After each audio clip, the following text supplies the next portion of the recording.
anak saya Bu Ani, insya Allah nanti saya minta waktunya 30 menit saja untuk jenengan menyaksikan materi ini. Karena ini adalah materi inti, saya harapkan jenengan fokus ya, karena ada beberapa video yang akan saya tampilkan seperti itu.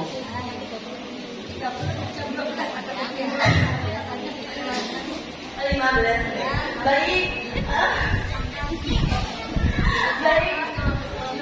baik Bapak Ibu, orang langsung garis ruang langsung materi, langsung masalah. ruang diskriminasi.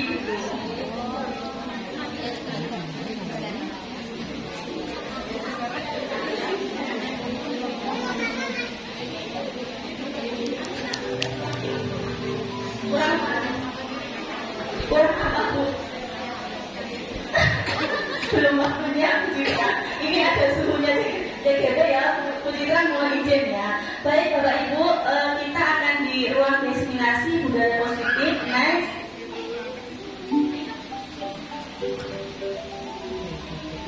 Nah Bapak Ibu, tadi kita sudah mempelajari materi pertama tentang nilai kebajikan yang setelah disampaikan oleh Bu Irin.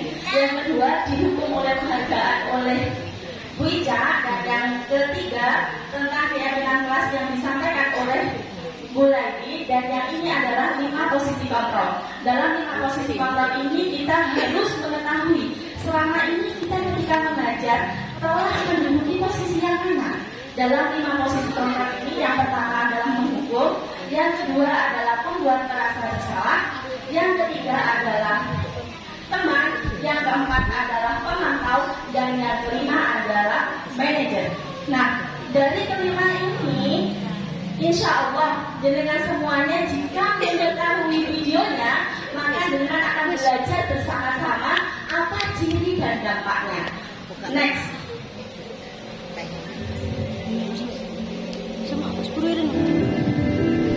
Posisi mendukung.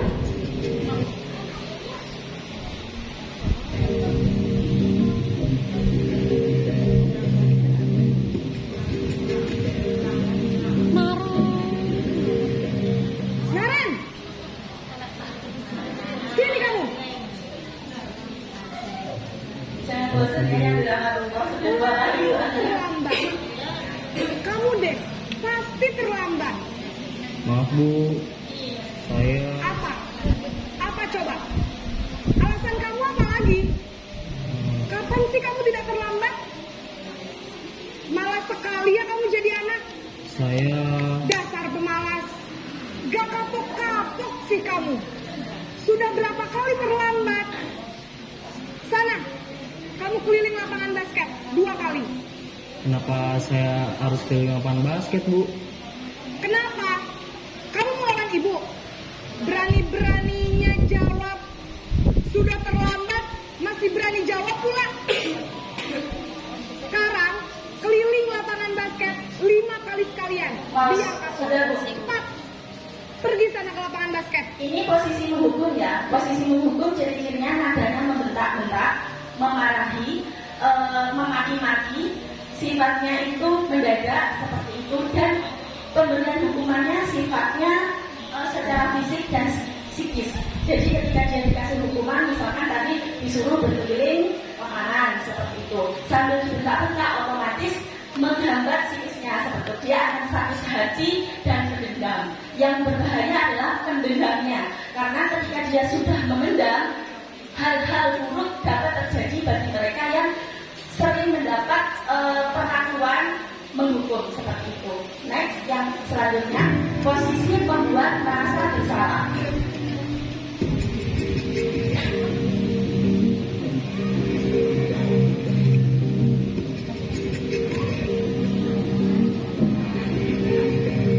Naren,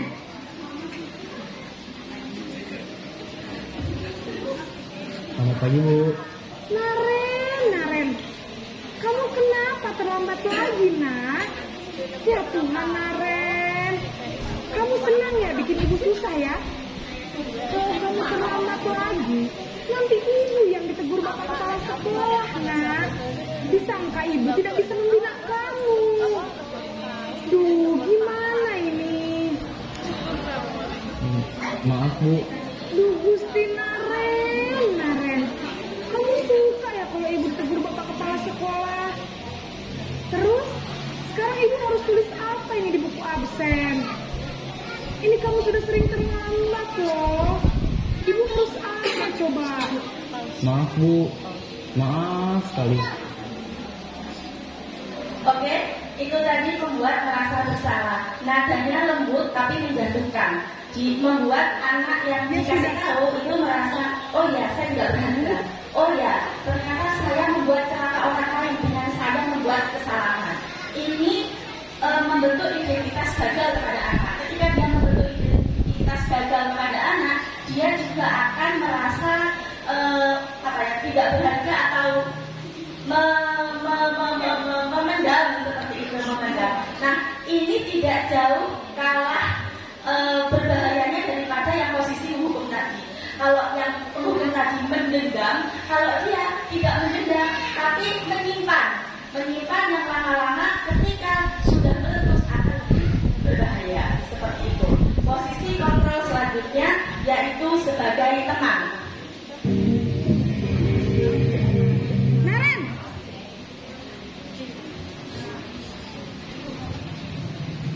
Selamat pagi Bu. Wah, sudah jam berapa ini nak? Terlambat lagi ya sayang. Iya Bu. Habis ibu saya membangunkan saya Bu. Kamu malah menyalahkan ibu kamu. Kamu bukannya anak yang larinya paling kencang. Kok terlambat sih? Iya Bu.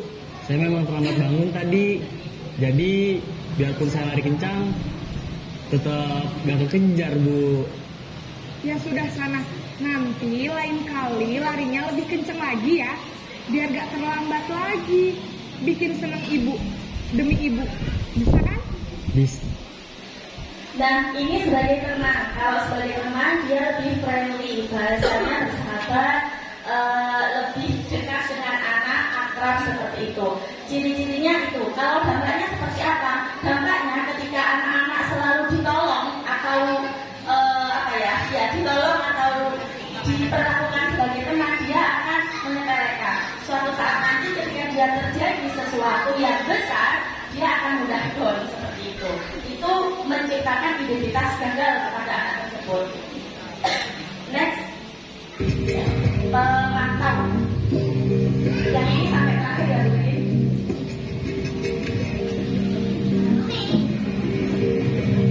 Naren,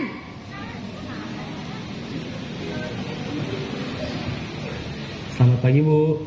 Naren, apa peraturan sekolah kita tentang jam berapa kita harus masuk sekolah nak? Kita harus di sekolah jam 7 Bu. Iya betul, sekarang sudah jam 7.20. Naren sudah tahu konsekuensinya jika terlambat hadir. Paham Bu. Saya harus tinggal kelas pas jam istirahat selama 20 menit. Ya benar, konsekuensinya demikian. Jadi nanti jam 9.30 pas istirahat, kamu harus tinggal di kelas, kerjakan tugas tambahan untuk ketertinggalan kamu, ya. Baik Bu. Sudah.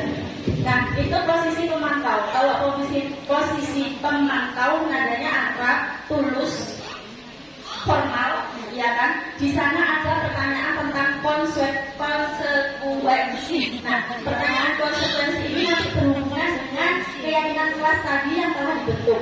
Mereka yang menanyakan tentang konsekuensi karena sudah membuat keyakinan kelas. Jadi ketika terjadi sesuatu, tinggal menanyakan konsekuensinya seperti itu. Lanjut, Bu Riri terakhir. Ini posisi manajer.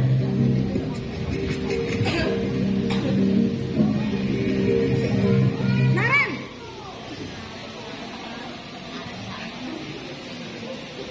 Selamat pagi Bu. selamat pagi Naren. Maaf Bu, saya terlambat. Iya, sekolah masuknya jam 7, sekarang sudah jam 7.20. Jadi sekarang bagaimana ini Naren? Maaf Bu, saya lupa setel alarm saya semalam.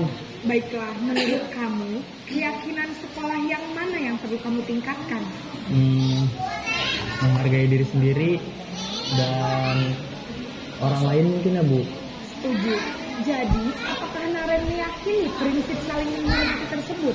Iya Bu, saya meyakininya. Apakah Naren bersedia memperbaiki masalah keterlambatan ini? Bersedia Bu. Bagaimana kamu akan perbaiki masalah keterlambatan ini? Saya akan coba untuk tidak lupa menyetel alarm saya Bu. Baik, kalau Naren lupa menyetel alarm di rumah, ada orang yang kira-kira bisa bantu mengingatkan tidak? Ada Bu, kakak saya, Kak Ema. Ada lagi selain Kak Emma? Selain Kak Ema, ada ibu saya. Baik, jadi yang mengingatkan Naren adalah Kak Emma dan ibu kamu ya? Kira-kira akan mulai start up. Nah, ini adalah posisi manajer, posisi yang diharapkan oleh pemerintah. Mungkin Bapak Ibu bisa tanya ke diri sendiri ya, selama ini ketika kita mengajar, sudahkah kita menerapkan posisi manajer? Atau bertanya pada diri sendiri, posisi manakah yang kita jalankan selama ini? Apakah di posisi teman, apakah di posisi pemantau, apakah di posisi manajer? Nah, idealnya adalah seorang guru diharapkan bisa menduduki posisi paling minimal adalah di pemantau. Syukur-syukur setelah nanti mendapat materi restitusi, jenengan bisa menerapkan di posisi manajer. Karena manajer inilah posisi yang paling ideal yang diharapkan oleh pemerintah. Nah, sekarang kita menuju materi restitusi. Alarm kapan ya? Apakah itu restitusi? Akan segera saya lakukan.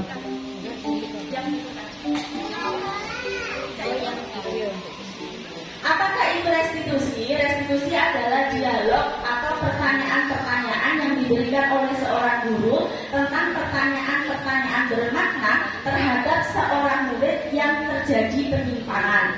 Nah, dari pertanyaan-pertanyaan tersebut diharapkan seorang murid bisa menyelesaikan masalahnya sendiri. Guru hanya memberikan dialog-dialog atau pertanyaan yang disesuaikan dengan satu, materi yang pertama tadi, yaitu tentang keyakinan kelas. Dua, tentang 5 kebutuhan dasar. Selama ini kita ketika jadi guru sudah tahu nggak 5 kebutuhan dasar tersebut? Mungkin mereka yang menyimpang dari yang tidak sesuai atau yang menyimpang kebutuhan dasar yang 5 tadi itu belum tercukupi sehingga dia menyimpang tersebut.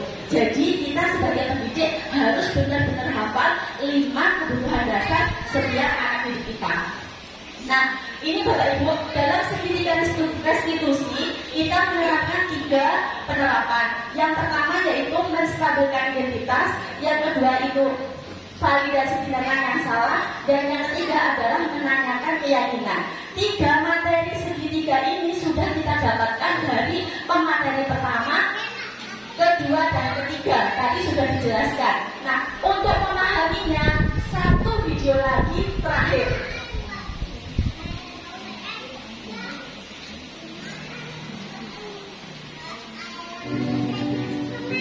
Ini penerapan restitusi yang resmi dari Kemendikbud ya Bapak Ibu. Nanti jenengan yang versi TK akan kami bagi linknya mungkin lewat Ibu Kepala Sekolah. Iya Sarah. Iya Pak. Sudah lama nggak ketemu Sarah? Kenapa hari ini ada di sini? Kesel Pak, kesel banget. Masa aku dikatain tukang fitnah Pak? Ya aku marah lah. Aku balik ngatain Eka di depan kelas. Kesel banget. Oh begitu. Ya pasti kamu marah dan kesal. Bapak juga akan marah apabila ada yang menuduh Bapak seperti itu. Oke.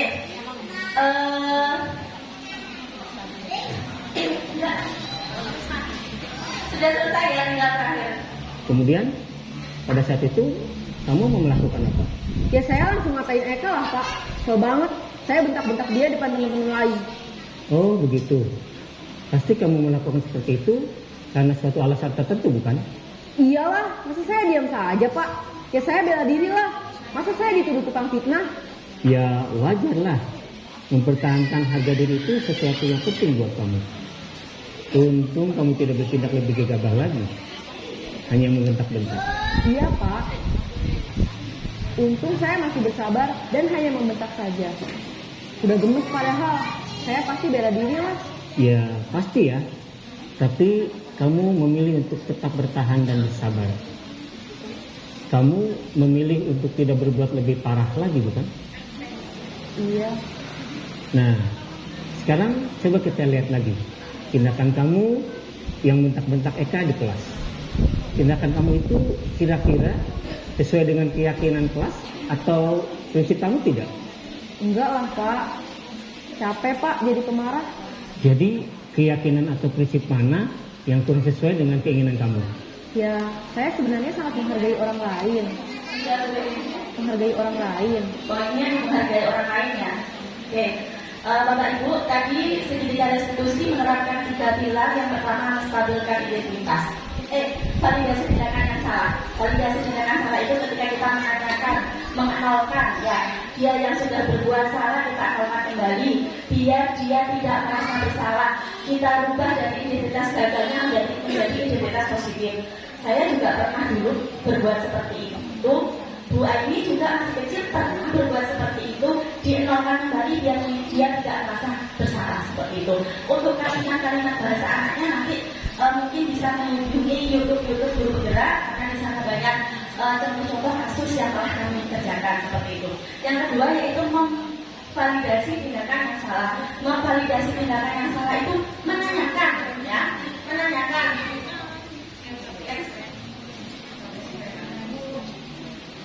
Memvalidasi tindakan yang pertanyaan-pertanyaan yang diajukan seperti apa? Seperti kamu bisa saja berpindah gegabah. Kamu bisa saja berpindah gegabah lagi lebih dari hal ini, seperti itu ya. Seperti yang dicontohkan tadi. Dan yang terakhir adalah menanyakan keyakinan.